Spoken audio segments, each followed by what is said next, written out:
The Overwatch 2 Season 11 mid-season patch is here a little bit early, and it certainly is something else. We are going to get into all of that. I'm actually, you know what? Let's just skip the beginning. Let's just go ahead. We are going to go right down to the general hero updates right here, and we're going to talk about one of the biggest changes that I think has been flying under the radar so far.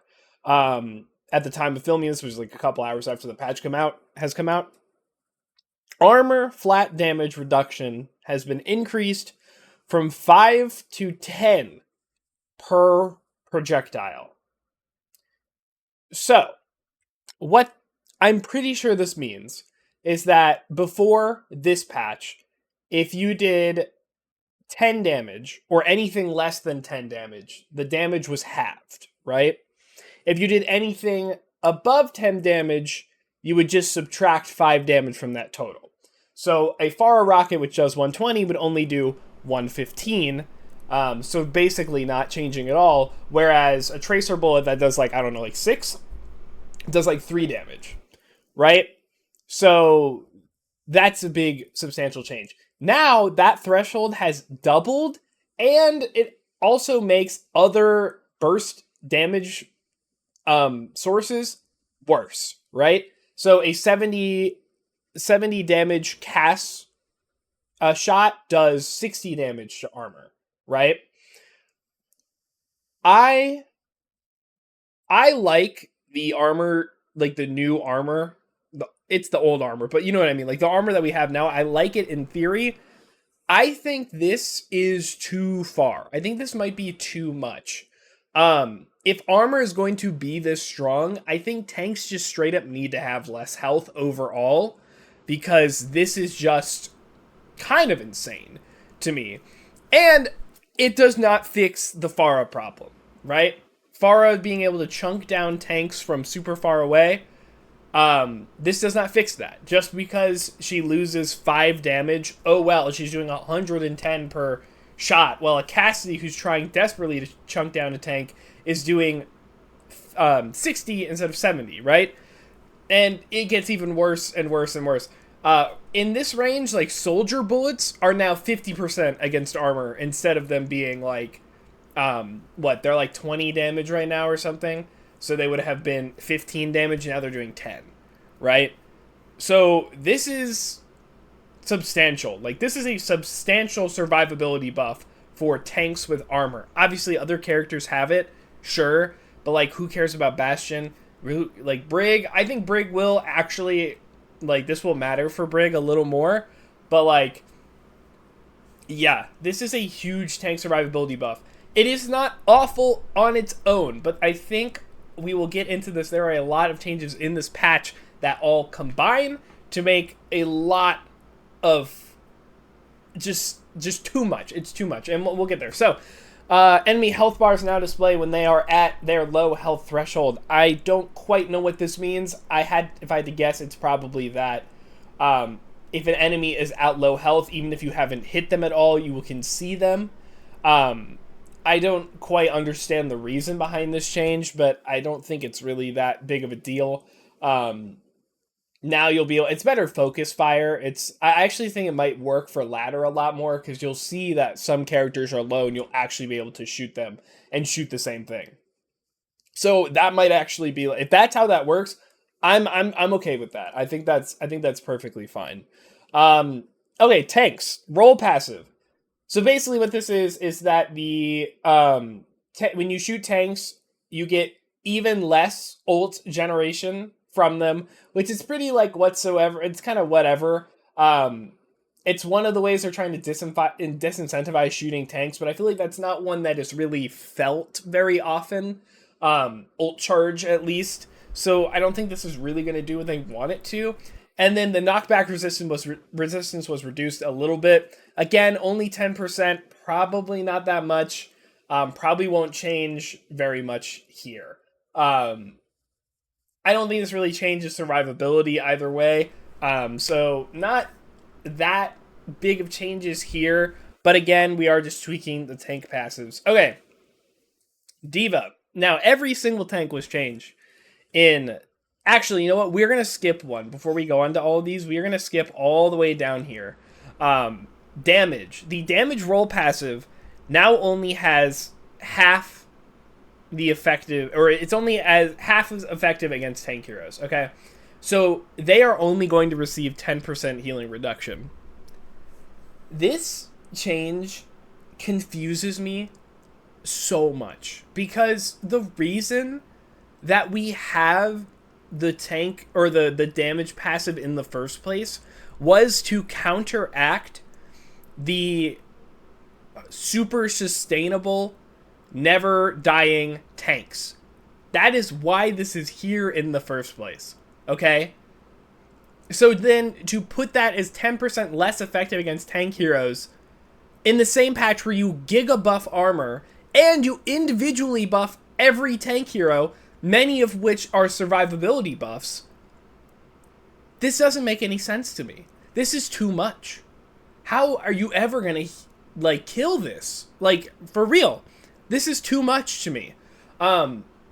This feels so backwards. Like, it's not what we were trying to accomplish something in season 9, and this just feels like it's forgotten what we were trying to accomplish in the first place. I really don't like this change. I think that this is like the big like overall change that I think is the most frustrating to me, because it really does seem like we are actually like forgetting what these things are in the game for in the first place. But I wanted to talk about that as we go into individual buffs, because I think it does matter in the long run. Okay, D.Va.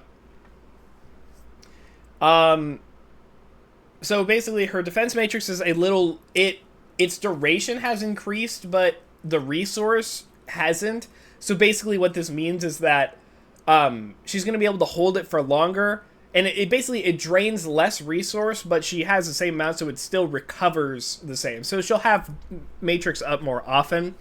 And her micro missiles do a lot more damage per missile. So D.Va's going to be still very good at assassinating and like doing lots of big damage, not against tanks, but against squishies. And she's going to be more effective at hopefully keeping herself alive. You know, defense matrix is a weird one. It's pretty easy to outplay and get around and surround D.Va in the right situations. So this may help. It may not really help that much. I think the micro missiles damage is going to be a lot. I think D.Va has been a sleeper pick for a while now. And the more we buff D.Va, the more I think people are going to really hate this character if she is like actually like super duper good. I love D.Va. I will say it. I love D.Va, but I think giving her more defense matrix is probably not the way I would go. I like the idea of making her more backline damage focused, a little more self-sufficient like that, but I don't know how much I like whatever. No, we can devour. Oh, all right. Thank you for the sub. Yeah, D.Va is not designed for Overwatch 2. I think she works okay, but I don't know. I still like D.Va in Overwatch 2, but it's only on specific maps, right? Like, it's Dorado defense, where I'm like, I can play D.Va here, and she's going to feel really good. But yeah, enjoy the sub, Leo. Also, I'm going to go ahead, sub goal. I know this is in the YouTube video. Just stop by the twitch.tv/LionHemingway. I'm going to make the sub goal for the next Classics game. It's going to be 10 subs. Right now it says 15, but we're going to say 10. So if anybody wants to help, you can do that. Anyways, Doomfist. I think I like this change. So basically it's just overhealth per target, or gain per target increase from 35 to 40. Delay before overhealth begins to drain increase from 1 to 3 seconds. Basically, Doomfist is allowed to stay... Okay. Sky, I'm filming a video. Hold on. Please stop. Okay, anyways. Delay before Overwatch begins to... Overwatch. Holy shit. I just got so jumbled up. Doomfist.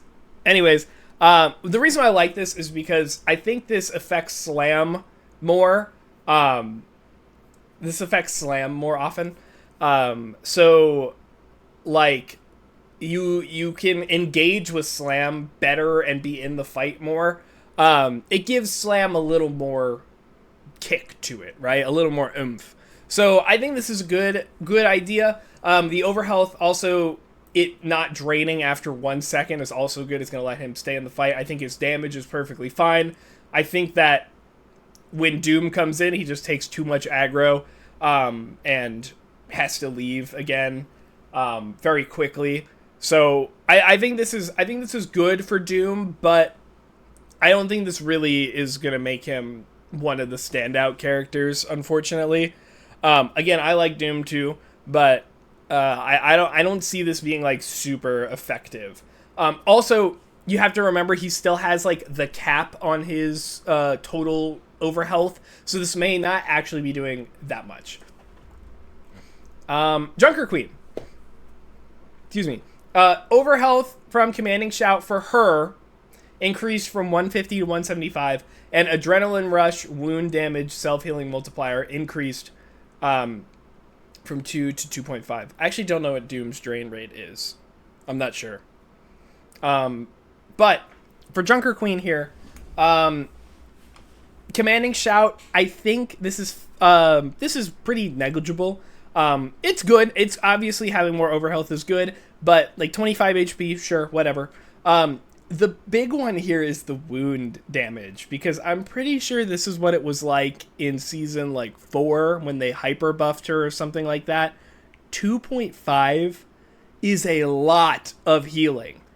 And you have to remember, with the DPS passive, she's only going to have minus 10%. I think this is kind of insane. I think this is super, super insane. Like, yeah.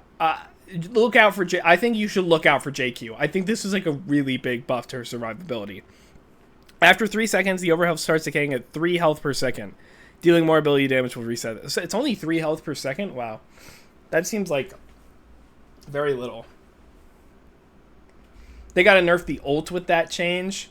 Dude, I don't like the Rampage buff that they gave her. I think part of the skill of Rampage is that like it has a big wind up, and it is one of those ults. It is one of the strongest like fight turning ults in the entire game. So it should have some kind of counterplay before it comes out, some sort of reaction to it.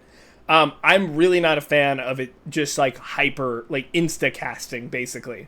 It feels kind of clunky to use. It just feels like it comes out at a weird time. And I feel like it just, you lose some of the counterplay to it. I feel like it's interesting that it wasn't like, it didn't come out instantly, right? So yeah, I think you're right. I think they gotta nerf the ult, somehow with the wound damage, because that is just crazy. Mauga. Mauga's dead. Well, okay. I know at this point on Twitter, you've probably seen plenty of reactions. You've seen the clips of Nano, Window, Bastion not being able to kill Mauga through Cardiac, okay? We're actually gonna talk about Cardiac first. So basically, duration was decreased from 5 to 3 seconds. The lifesteal was increased from 60 to 100. The damage reduction was increased from 30 to 40. And allies now receive only half of the lifesteal and damage reduction. This is the really big one. You can barely see it highlighted because the background is blue. That's the big one. This is really, really big. This is gonna kill my Ana Bastion comp. Yeah, the classic. The reason why this is really big is because Mauga has been very good in pro play, specifically because of the value that other people get out of Cardiac. Now, if it's only half of the lifesteal, which I guess since the lifesteal is... Oh, uh-oh.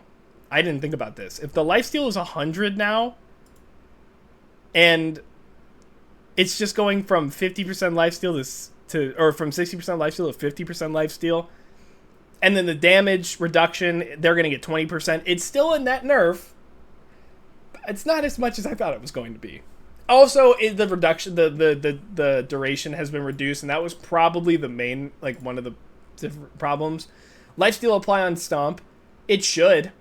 I don't see why it wouldn't. I also think that when you critical hit the Stomp, it also gives you shields, if I'm not mistaken. But basically, I like these changes to Cardiac in theory. In practice, I don't think the damage reduction ever needs to increase because of his armor. And I think 100% probably too much. Probably too much. Right? It's overblown. I think they are very scared. Yeah, thank you for coming by. Anyways, I think they were really scared to make Mauga like 40% win rate, because apparently his win rate is not very high on ladder, especially the lower down you go. I think they were just scared to make him a horrible pick. This is too much. I think this is too much. Now the Stomp changes, I would love to see more power go into Stomp away from Cardiac in the future. Maybe we just take some stuff away from Cardiac. Or, you know what? If they really want the lifesteal to be that much, because I like that. I actually do like this in theory. It's like, if you have a good Cardiac timing, you can probably get your entire health bar back. But you have a very limited time to do it, right? I like that idea. Why do we need damage reduction? Why do we need this at all? Right? 100% lifesteal is crazy. I'm okay if we want to have crazy. I'm not as thrilled about this, right? Loki, he needs another defense ability. His hitbox is so big, and now Cardiac is on such a long cooldown, he just gets murdered without it. Yeah, I think they want Mauga to be more in and out. I think that's kind of what I don't know if he needs another defensive ability, but this is it does hit his uptime really hard, right? They don't want Mauga to be a sustained demon, right? They want him to be kind of like walking in, take a lot of damage and aggro, Cardiac, get it all back, maybe stay in the fight for a minute or a second or two longer, and then run away. That's what it reads like to me. But Mauga's damage is really high, and having this insane survivability for those 3 seconds. I mean, like, Roadhog Whole Hog doesn't even kill Mauga. Mauga actually kills Roadhog through it if he has Cardiac up. So it's too overblown for a regular ability. But yeah. Mauga's gameplay route being a retreating coward is really funny. That is really funny. I was saying earlier that I think with these armor changes, if they want to go this route and make armor really, really good, tanks should have less health overall and put most of their survivability in armor. Right? I think that should be like where the damage reduction comes from. Instead of it just tacked onto a bunch of abilities, it should just be from your armor. In my opinion, right? Because then we can have these silly other abilities, but we don't have to just keep putting extra things on every single ability. It's like, oh, we'll also give this one damage reduction. You know what I mean? And then the power can be balanced a little more into more fun things. But yeah, that's my opinion. There's another character who we're about to get to soon, who very much benefited from the armor changes by an extreme, alarming amount. It is not Orisa, though. Now, Orisa also has a hidden buff that was not in the patch notes, apparently, that the spear can now headshot. I assume it does not do double damage when you hit a wall, just the spear on the head. They did not change the damage, which I'm not sure if I agree with, but just giving an ability more skill cap, I'm okay with that. I'm fine with that. I don't really see that much wrong with it. It might do too much damage, we'll have to see, but like, I'm okay. I like that in theory. Again, a lot of in theory in this video. I think a lot of these changes in a vacuum are okay. In the grander scheme of this patch, not so much. Fortified duration also increased. I think I think she just needed the cooldown to be reduced by like zero point 0.5 seconds instead. I don't know how this is going to help. Again, Fortify with the movement penalty, I think just feels awful. And really does hurt Orisa's uptime. This is going to help a little bit, but, the longer you're in Fortify, the slower you are overall. So it could be a double-edged sword. I don't think this buff is as big as it seemed like it could be. So don't go running for the hills on this one. Now, Orisa does have a lot of armor, and will benefit from the tank general changes this patch, but more than others, probably not. So 60 direct impacts with a headshot, 120 plus 40 for walls. She's tossing nukes. Yeah, I think the damage just needs to come down then. I'd be so down if her damage just came down and we just keep the headshot. I think that's a cool idea. 160 into a wall is crazy. That's a lot. Sigrock headshot win. Who cares? Hey, we're gonna get to Sigrock. Don't worry, we're gonna get to Sigrock. Okay. I think Ramatra may have benefited the most in this patch. In general. He now gets 75 more armor in Nemesis mode. Armor just got buffed. Tank passive, or DPS passive does less to tanks. What? Guys, why? Why? He can put up his dukes and never die. Again. I thought this was what we were trying to avoid. What is the point? Ramatra is no fun when you only sit there and block. That is what is going to happen. In fact, maybe that's not what's going to happen. Maybe he's going to be so survivable and so tanky that he doesn't even need to block. That'd be crazy. Because he can always do like the one punch block. That's plenty of DPS. And his pummel now does more damage too. So it's not going to be 3-tapping people. But it's going to be pretty close. Just if you get them in a, what's it called? You get them in a Ramatra grenade, then it will be 3-tapping people. This character is going to be stupid this patch. Like, absolutely stupid this patch. Crazy buffs for Ramatra. Like, unironically. Megatron has arrived, right? God, I don't know. This is a scary one. He did not need any of this bonus armor. Again, it's like they're buffing too many. Like, they made multiple general changes and individually buffed people. Honest, don't miss your sleep or it's good night. Absolutely, yeah. The sleep that only does... We'll get there. We'll get there as well. Reinhardt. Reinhardt's barrier has increased in health, which is good. That's good. He'll be able to get in better. But there's no damage reduction on barriers, so it's not going to be that much. Barrier regeneration rate increased. Also okay, I think, but probably not going to matter so much. I think Reinhardt just in general is really going to benefit from the armor changes, because Reinhardt has struggled trying to stay in the fights without holding his shield up. So, like, I think he's going to be able to actually be able to swing with less risk. Like, I think Reinhardt actually does benefit quite, like, a little bit more than we think he does right now. But why would you play Reinhardt when Ramatra is, like, actually turbo busted?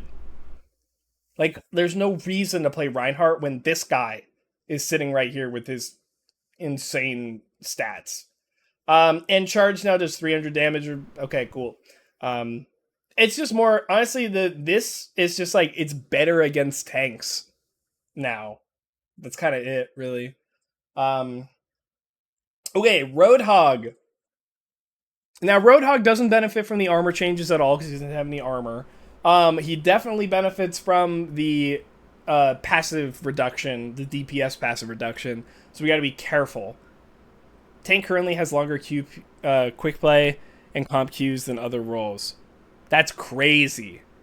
That's crazy, bro. Is that real? I guess so. People just, like, they don't even want to play the other roles since the tanks are so good, which is just, like, not a healthy. They want to try the new stuff, maybe, but like if this continues, I don't think this is healthy. That's definitely not healthy for people abandoning their roles because the one of the others is just so much better and makes the whole experience less fun for everybody else. All right, so Pigpen area damage after activating was increased, sure. Recovery time reduced from 0.55 to zero point 0.4 recovery time. So does that mean, oh, after he throws it, he gets to act faster? Okay. Cooldown now begins immediately when used instead of after a short delay. Okay, so he gets to have it more often. Again, in theory, putting more power into Pigpen is a good idea, but none of his power was shifted elsewhere. And his survivability got buffed as well. This is going to feel like Titanfall with 8 pilots and 2 Titans. Yeah, except the Titans in Titanfall have like a weakness that the pilots can exploit. Yeah, I don't know. I don't know about this Roadhog change. Sigma. Sigma has been doing very well. He has no issues. As I say, he's had no issues with survivability. He benefits. He's one of the characters that doesn't like how do I say this? It isn't like necessary that Sigma has headshot damage reduction, and it's not necessary that he has knockback resistance, but he also just like benefits from them passively because he's already just so good and survivable that it's like once you're somehow able to break Sigma's very adaptable playstyle, he's even harder to deal with, right? He's less punishable. Now his survivability is not changing at all, other than the DPS passive.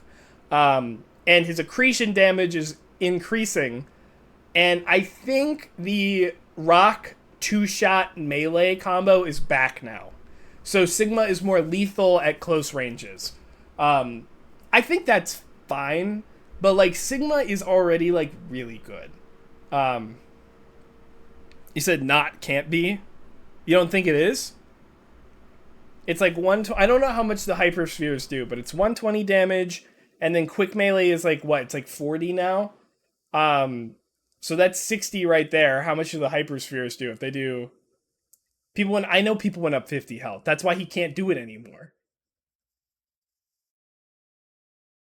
I don't know how much the hyperspheres do. But you either one-shot, you get extremely close to one-shotting now. But anyways, Sigma didn't really need any changes, so sure. He probably didn't even need this buff anyways. Winston! Secondary fire charge time reduced. Good. More ways to use the right click. Always good. Primal Rage, max health increased. Again, he doesn't need it. I guess, to be fair, if they really want to increase survivability, most of the time when you primal, you are not getting resources directly. You're not really getting healed. So if they want to increase survivability for Winston, I guess 200 more HP in primal isn't like the worst thing ever. It makes more sense with the other changes that they made this patch. So I'll give that one a pass. I don't think he needs this. I think primal is perfectly fine as it is. It's not a really, really massive buff by any means, but I feel like it'll be feelable, right? Wrecking Ball. I think this is more quality of life, but while he's transformed, it's going to take less time for his guns to passively reload, which is nice. That's good, just so Ball can have higher uptime, which he already has higher uptime because of the mini rework that they did with him. The adaptive shields that I think I like this change, actually, because I was initially afraid that giving certain characters 75 extra HP would make them broken, and it turns out that it's much more niche, the using this, than you think, and it isn't like that good. So to compromise, to buff this a little more, it now just takes less shields to give your team more. So instead of keep like increasing the over health that your teammates get. Instead, they decided to make it more so that it's like you can go into a fight and then, get 300 shields and then use 250 of them. But if you're able to get out, you can give the rest to your team. That's a cool idea. I actually do think that's a good way to buff this, without really making it super good. So I'm actually pretty positive on these ball changes. I think these are in the right direction, for what they're wanting to do with ball. Again, I think ball needs a little extra help in other places, but this is a cool on paper. We'll have to see how it actually feels on live. Zarya. Okay. So basically, Zarya's bubbles have more health and their duration is longer. Now, the duration means that you're probably going to be more incentivized to shoot the bubbles, because otherwise that's just free time that Zarya or one of her allies is going to be wailing on you. The health increase is where I think this gets really scary. Because Zarya gets charged based on the damage done to her bubbles, right? So 200 does, 200 health does 40 charge, right? So basically you get like 1 charge per 5 health. 55 hyper? What do you mean hyper? Was it 5 charge? No, sorry, I said that the wrong way. It's like one charge per 5 health, right? Does each sphere do 55? Because then that would go well over the... Yeah, each sphere does 55. So yeah, you can one-shot with Sigma now. With a melee. But yeah, basically with Zarya, she can get more charge now, right? So now she can get... I don't know exactly how much it is, but I'm pretty sure she can get like 45. It's probably somewhere in the ballpark of like 45 charge per bubble instead of 40. Which, I mean, like, that's kind of significant. Putting Zarya instantly at 90 charge instead of 80, that is a clear difference in her damage output. And Zarya's problems, I think, right now is that she has to build... It takes a really long time for her to build charge, and then she has to wait for her resources to come back before she can go back in. At that point, she loses some charge, etc., etc. This is going to keep her charge up higher, longer. If they don't shoot her bubbles, it's going to give her and her allies more time to get free damage in and get free space, right? I don't know if this is going to fix the problems with Zarya right now, but this is definitely a really big buff for her. This is going to make Zarya a much more interesting option that we're going to have to look out for. I don't know if she'll be able to compete with like Rambatra or somebody like that, but I think it is worth noting that beam damage is just a flat rate. It's not affected by all the weird armor stuff. It is just a flat rate. So Zarya could, in theory, be beaming, like, chunking through the armor more effectively than other characters. It's like a flat reduction. It's like 30% or something. So we'll have to watch out. I think we do have to watch out for Zarya. I'm not convinced at this current moment in time, but we'll have to see. That is it for the tanks. That is all 12 tanks change in some form or fashion. All buffed directly and indirectly by the other passives. I lied to you. There is one more tank. One more tank we never saw coming. It's Bob. Bob now has the tank passives. I think, to me, Bob is a hard ultimate to use because it feels like this 1000 HP guy should just be shot out first into the point to tank a lot of aggro, but he just instantly explodes. More often than not, you want to use Bob on off angles, mid-fight, make it hard to move around once things have happened, rather than opening up the fight with them. This is going to allow you to use Bob more for that purpose, which I don't think we should encourage as much. Just because I feel like it's just like I think if you do that, that's kind of like a poor use of Bob, and we're just kind of... Sure, it adds another use for Bob, but it's like... it's not a very particularly skillful one, if that makes sense. It's just kind of like, let's just throw Bob first. There's not really anything you have to think about a positioning or not when you're just kind of opening a fight with Bob. So it's not my favorite change, but like I understand where they're coming from with this one. So I'm not really going to complain about it. But we are going to come back to Ash real quick after we talk about Cassidy, because I do want to talk about Cassidy. So Cassidy got his fall off reduced. In a vacuum, let's take the meta out of this. Let's pretend Pharah doesn't exist right now. In a vacuum, giving Cassidy, who's a really strong DPS, nerfing him back into a close to mid-range pick more now that he has his new flashbang and his damage his drop off is more severe. That brings Cassidy more into a niche, and it, in theory, allows other hit scans to thrive because Cassidy doesn't do all of their jobs, right? In practice, hit scan fall off is too severe on everybody that characters like Ash, who I think should be the longer range Cassidy like substitute, is not usable against this character, right?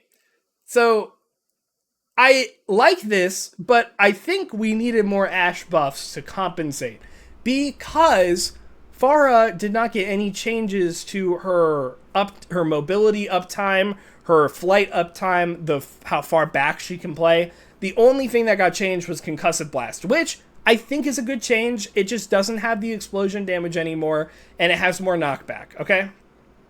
And it has a further radius. I don't know if I agree with the radius. I think the radius should have stayed, because 8 meters is a lot. But this is a good step in the right direction against squishies, right? This is going to help with the squishy problem. It's like Pharah was too consistent at 2-tapping with Concussive Blast. It added in the mix. But we have to be careful with Pharah because, again, her uptime has not changed at all. Her DPS pressure has basically not changed at all. Her kill threat has a little bit, but her overall DPS pressure, especially against tanks, doesn't really matter. The armor changes still don't really matter against Pharah. Again, not many characters in the tank roster can deal with Pharah very well, or directly counter her. So I think Pharah is still going to be a problem. In pro play, I don't think you'll see her as much because she doesn't synergize with Mauga as well with the cardiac nerfs, and she is technically more countered by Mauga. But the hit scan DPS just cannot deal with her. Widow is too inconsistent and can be spammed out by Pharah too easily or jumped on top of. Ash and now Cass do not have the range to deal with her at the effective ranges that she wants to play, right? So I think Ash, in theory, could have been a decent pick this meta as a good hit scan presence, longer range with a Ramatra, anti-brawl with Dynamite. But she can't do anything against Pharah. And she should be able to, but she can't. So I'm just afraid. I'm just afraid that Pharah will just continue to be this menace that is going to be hard to deal with by any other role that isn't just like a Mauga or a Diva. So I don't think this is enough, and it's hard to see these changes. And Cass is not going to be as good either. So there's just not a good answer to Pharah right now. And I feel like a more aggressive nerf. Like I assumed that Pharah was going to get shot today. That is not the case. So we'll have to see what they're cooking. I'm gonna get through the rest of this, and then again we'll go up to the top. But Ana, another just tanks are slept for even less time. I already thought that sleeping a tank really wasn't worth it unless you were actively interrupting something they were doing. It is now even less so worth it. I don't like this very much. I don't like when things. I don't even think I talked about the DPS passive. I don't like when things are inconsistent among roles. I think it just makes the game harder to learn. I think it makes you go like, wait, why didn't that work? Oh, I didn't consider that they're a tank, so my thing does different stuff. I think it's a little too much. The more that we add, the more of the problem it becomes, in my opinion. So I'm not a fan of this change in general, but the worse they make it against tanks, the less I want to even use it against them, and I feel like that's a problem. Ilyari just got some UI updates. Apparently, your allies could see when her pylon got destroyed. They can't see that anymore. Just look in the kill feed. Whatever. Ilyari has been a pretty good pick because I think she's one of the more consistent She is literally a better hit scan against Pharah than probably Cass now and definitely Ashe. And I feel like that's why Ilyari has been picked. She can take a nice little off angle and pressure Pharah where Ashe and Cass cannot and Widow cannot. And her pylon healing her teammates for more just allows them to take another angle and stuff like that. Zenyatta, Transcendence cost decreased. Transcendence got really nerfed when the healing reduction passive came in. So I guess they don't want to buff it too hard or be like back in the same situation. So they're just making it up more often. Sure, whatever. Zenyatta may be more viable in this tank meta. I doubt it, but we'll have to see. That's it for the balance changes. I want to say that there are a lot of changes in theory that I like, especially the individual changes. It's the overall changes and the amount of them that happened that make me confused. I feel like we've done way too much at a time. We've tipped the scales too far. Tanks were already good. They were just kind of frustrating. And I think the tank problem has been overblown for a while now, but it certainly isn't going to anymore. And now I think the problem is going to be how do you deal with the raid bosses? And we'll just have to see. So that's it for general updates, just like balance updates. Transformers patches here. Only real thing to note here is that all the skins you have to buy, none of them are free, which kind of sucks. There's typically one that you could do some challenges to get, but for this one, I guess they decided not to. They are 2,500 each. At least they're bundles. So that kind of sucks too. They're more expensive than the rest of them. Summer games are back. You can get some sprays, stuff like that, and what says the lifeguard skins for Roadhog, Lifeweaver, and Kiriko will be in the shop at the end of July, I guess. The mythic weapons will be here, or Reinhardt's mythic weapon will be here on the 23rd. So if you buy Optimus Prime Reinhardt and you can show off your new mythic weapon, have at it, have fun.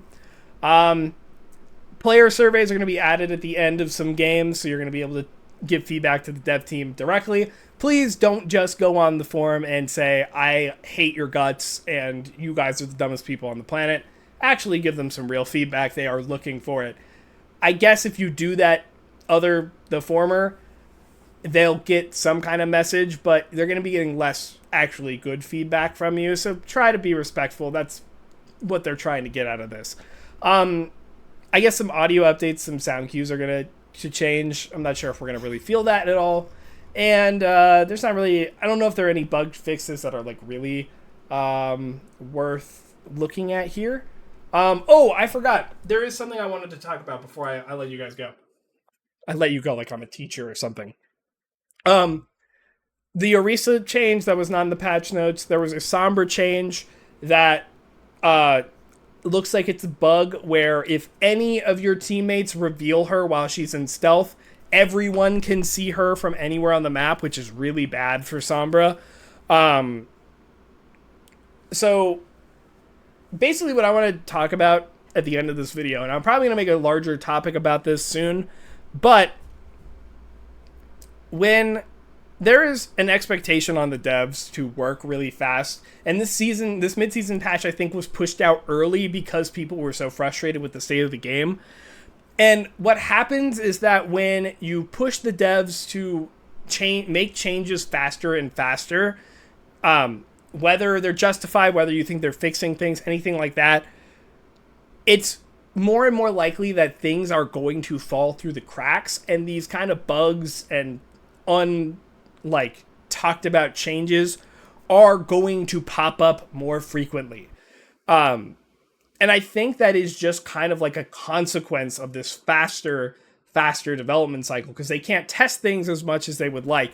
And at the same time, it is hard to test every single interaction possible all the time, especially when you are patching, I mean, like on a 3-week basis. There's a lot of interactions in this game. It is probably impossible to test them all within a reasonable period. And they probably have no idea what all the interactions in the game even are because of how many things there are.